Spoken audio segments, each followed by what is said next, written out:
Hey Aaron, this is the video for explaining the parameters of the new bot. Um, the difference with this bot is that I am using an indicator for placing the trades. Here you have this Arron ATR filter that once you install the bot, Um, I'm not sure if you have to install the bot and the indicator, or just installing the bot, it will install both. I don't remember, but I send you both.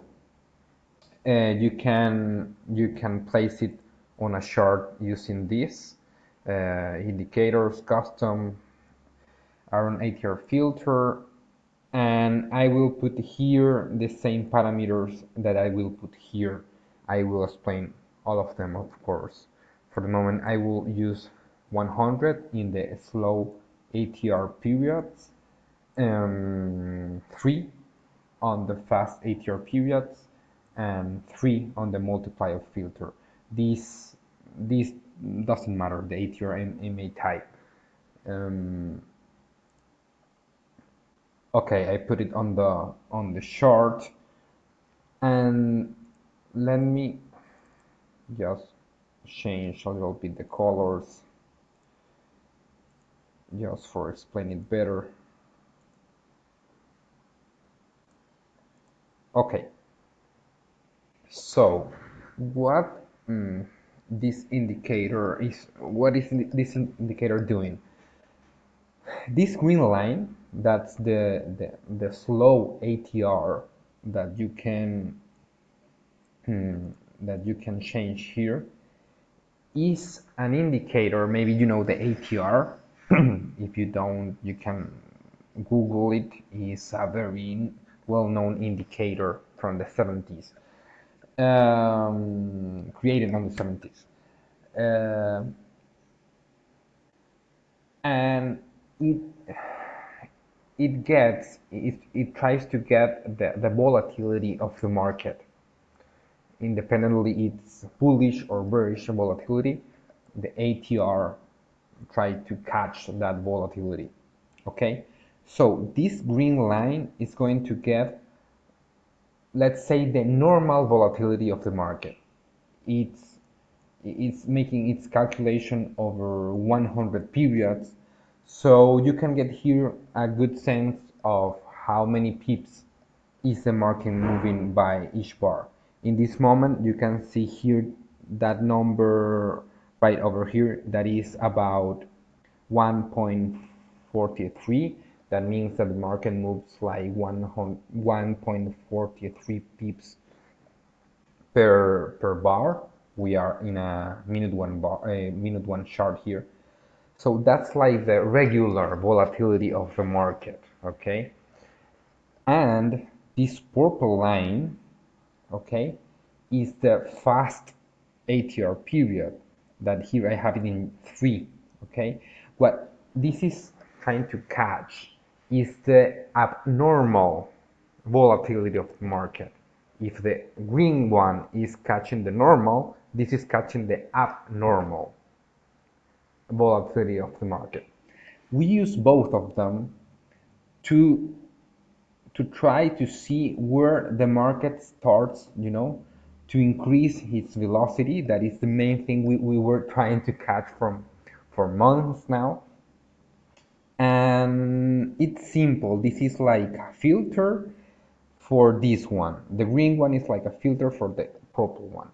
So when the purple one is, in this case 3 times bigger than the green one, if that normal volatility is 3 times bigger than the normal volatility, then we can say that the market is starting,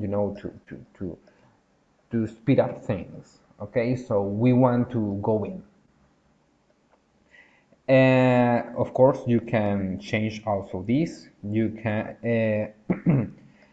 can have more trades if you have a slower multiplier. If you have 2, or I don't know, 1.5 or whatever, you will have more signals.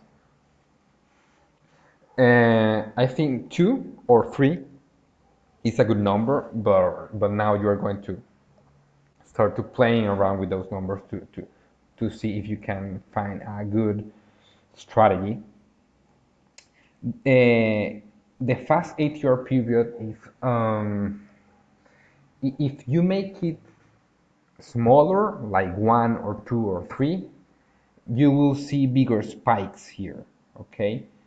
Because it will be more sensible to the current velocity of the market. As you're trying to get the current velocity of the market, it's very good to have it in 2 or maybe even sometimes 1. In this case, I have it in 3. That's why maybe it didn't catch the volatility of this one. It catched that, but not as good of the second one. But well, it's, you have to play a little bit with that. And this maybe is not so, as important, the slow ATR, because it won't change much if you have it in 100 or 200 or even 50. It will do maybe the same thing. So that was the indicator, okay? Green, normal volatility, purple, abnormal volatility. The multiplier is the times the abnormal volatility must be bigger than the normal volatility in order to give a signal. So going to the bot, you have the regular lot size. Then you can use a regular stop loss and take profit in pips if you want. So if you put that in yes, if you put that in no, then you will use also this indicator for going out of the market. I will show you that in a little moment. Then, as I showed you, you have a slow ATR, the fast ATR. This ATR moving average type, there's a lot of types, but these are almost the same, so don't worry about that. The ATR multiplier filter is also important. Wait in bars for a new signal is just, a sanity period between signal and signal. If I have let's say this is a signal, it will wait at least for 10 periods or whatever the number it is for entering the market again.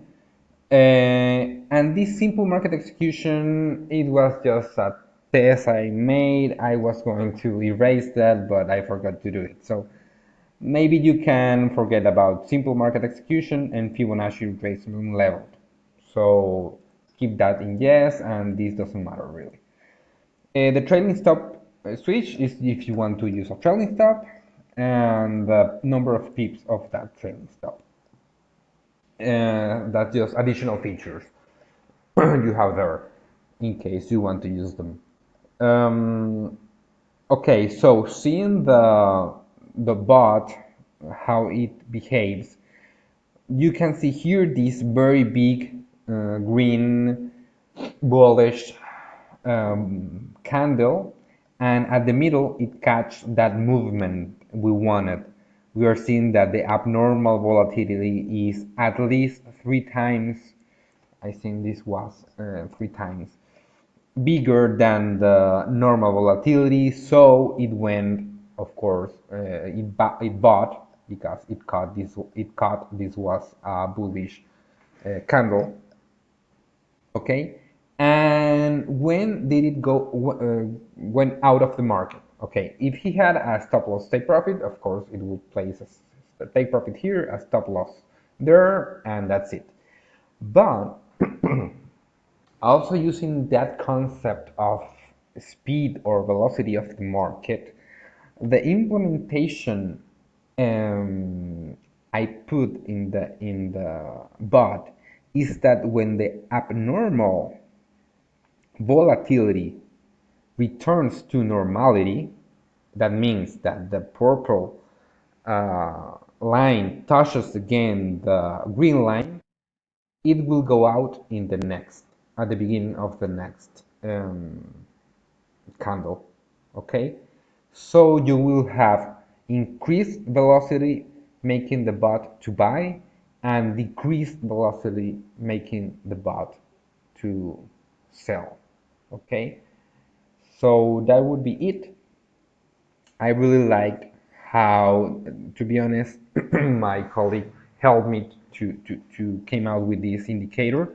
This was a very easy, simple, and elegant solution for that velocity thing you wanted to catch. So I hope you can see it, analyze it, use it, tweak some things, and tell me if we can add new things or whatever to make it work really well.